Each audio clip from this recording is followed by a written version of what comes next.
रविवार को फर्जी जजमेंट मुझे मिला था, तो मैंने देखा कि ये रविवार का जिलाधिकारी महोदय के हस्ताक्षर में नहीं है, एक पीडी के बाबू सुरेश चंद्र के हस्ताक्षरों में लेखक के रूप में हस्ताक्षर फर्जी हस्ताक्षर में बनाकर मुझे दिया गया है। रजिस्टर्ड डाक से 21/4/2018 को प्राप्त हुआ है। वो फर्जी जन सूचना के तहत स्पष्ट हुआ था कि ये फर्जी है। इसके लिए मैं प्रार्थना पत्र एफआईआर दर्ज कराने के लिए कमिश्नर महोदय से गए थे। कमिश्नर महोदय ने एफआईआर प्रार्थना पत्र पर मुझे पात्र रिपोर्ट मानते हुए और जिलाधिकारी को रिपोर्ट बनाकर मतलब जिलाधिकारी को आवेदन दे दिया बाई हैंड। इस पर प्रार्थना पत्र पर मंडलायुक्त महोदय ने समय से आवंटित करने का आदेश डीपीआरओ को दिया। डीपीआरओ महोदय ने पीडी को दिया। पीडी महोदय ने बीडीओ के लिए लेटर जारी कर दिया।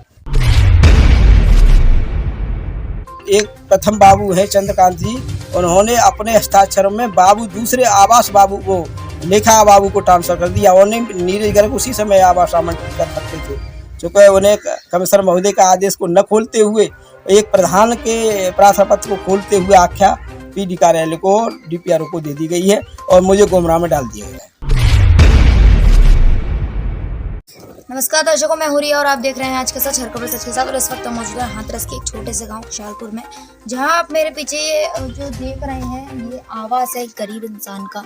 जैसा कि आपको सभी को पता है कि मोदी जी की सरकार आए हुए कितना समय हो चुका है और दोबारा वो इस तैयारी में है कि उनकी सरकार दोबारा आए, लेकिन क्या उतना उन्होंने विकास कर पाया है अब तक जो जनता डिजर्व करती है, जो जनता चाहती है? हमारे बीच में एक ऐसे पीड़ित मौजूद हैं जिनके अधिकारियों के चक्कर लगाते लगाते न जाने कितना समय हो चुका है।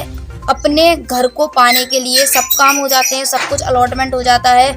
कुछ अधिकारी बिल्कुल रिटर्न में दे भी देते हैं कि हाँ हमें जो ये है ये इनको ज़रूरत है और ये इनको घर अलॉट किया जाए, लेकिन उसके बावजूद कम से कम सालों बीत जाते हैं, घर अलॉट नहीं किया जाता है। तो उनके बीच में कितनी परेशानी उनको झेलनी पड़ रही है। इसी बीच में उनको घर मिला है नहीं मिला है, ये तो आप मेरे पीछे देख ही सकते हैं क्या हालत है इनके घर की सभी तरह की। जैसा कि जाहिर सी बात है, दैनिक जागरण का एक आर्टिकल निकला था जिसमें 31 अगस्त 2017 को ये साबित हो चुका था कि जो कच्चे मकान है उन्हीं को घर अलॉट किए जाए। जैसे कि आप देख सकते हैं पूरा घर कच्चा है, छोटा सा एरिया है, उसके बावजूद भी यहाँ के जो मालिक है, जो यहाँ के रहने वाले मुखिया हैं, वो दर दर की ठोकरें खा रहे हैं अपने मकान को पाने के लिए। तो क्या उनको तकलीफें आ रही हैं? उनको जानते हैं। महोदय आपका नाम?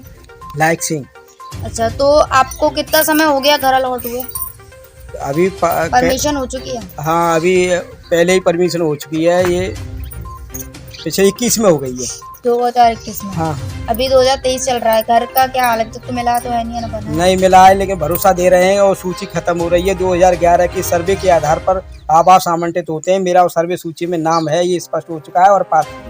उसके बावजूद घर नहीं मिला, फिर क्या आगे की कार्रवाई रही आपकी? कमिश्नर महोदय ने विश्वास दिलाया था और ऑर्डर भी किया है समय से आवास दिलाने के लिए अधिकारियों के और बाबुओं के झंझट में फंसा हुआ।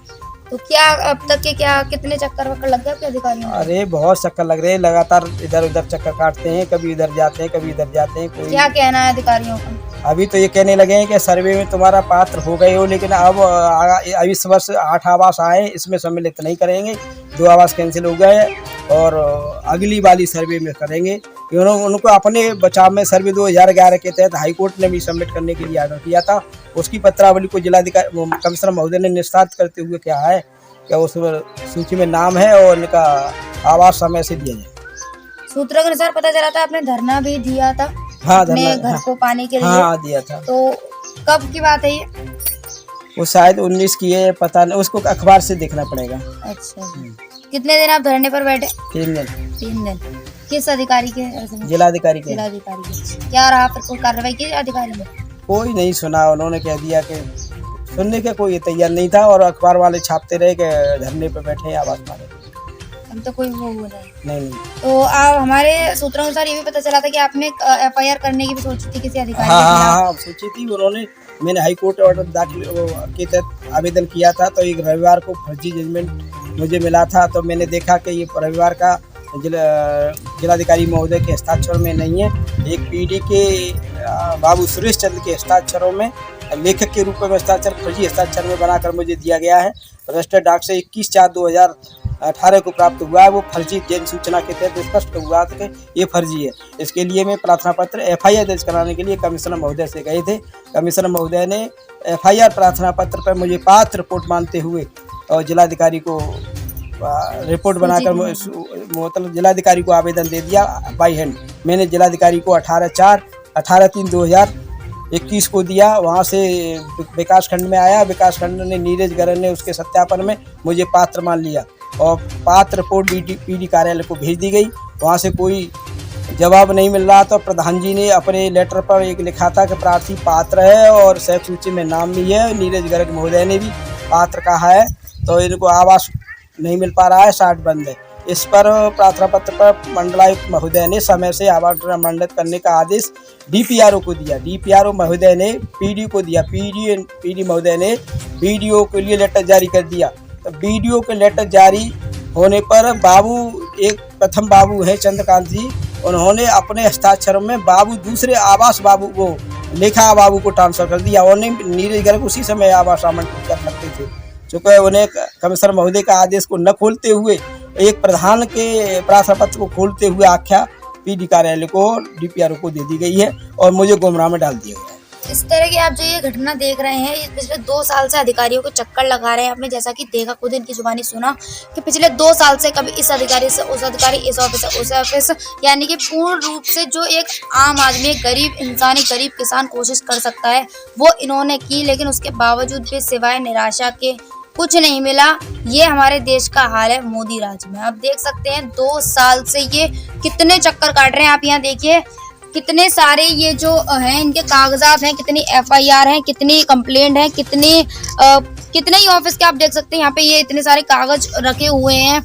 जाहिर सी बात है पिछले 2 साल में इन पे जो बन हुआ होगा ना, सब चीज़ की होगी, लेकिन उसके बावजूद भी इन पे कुछ नहीं मिला सिवाय निराशा के। एक जाहिर सी बात है, एक आम आदमी जितनी कोशिश कर सकता है उतनी इन्होंने की, लेकिन अधिकारियों का कोई क्या ही कर लेगा, ये साबित हो चुका है हमारे शहर में। और एक गरीब, इस किसान की, एक गरीब इंसान की क्या औकात है, ये रियलिटी है। अधिकारियों के जाहिर सी बात है चक्कर काट काट के जब इंसान थक जाता है तो वो खुद ही शांत हो जाता है। शायद इसीलिए इन्होंने मीडिया की मदद ली, लेकिन मीडिया कितने रूप से, कितने परसेंटेज इनकी मदद कर पाती है ये तो आने वाला वक्त ही बताएगा। क्या अधिकारियों के खिलाफ भी कार्रवाई की जाएगी? जाहिर सी बात है, जब ये कंप्लेंट करने गए थे उन अधिकारी के खिलाफ जिसने फर्जी स्टेटमेंट, फर्जी साइन करके इनको ये थमा दिया कि इनका जो है घर नहीं मिल सकता, या सभी इनकी जो बात थी उनकी तहरीर को एकदम दबा दिया गया, उसके खिलाफ इन्होंने जब FIR करने की सोची तो कमिश्नर ने भी ये कहकर इनको लौटा दिया कि अधिकारियों के खिलाफ कंप्लेंट नहीं होती है।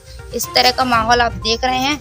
और गरीब किसान एक बेचारा एक छोटी सी झोंपड़ी में रह रहा है, अपने बच्चों को पाल रहा है, 2 बच्चे हैं इनके, लेकिन इनके दूर दूर तक कोई सुनवाई नहीं हो रही है। माननीय मुख्यमंत्री जी से हम ये सवाल करना चाहेंगे कि ऐसा किसान क्या करे, कहाँ जाए और क्या करे, कैसे अपना गुजारा करे, जहाँ उसके 2 बच्चे हों और वो एक इतनी छोटी सी झोपड़ी में अपना गुजारा कर रहा है।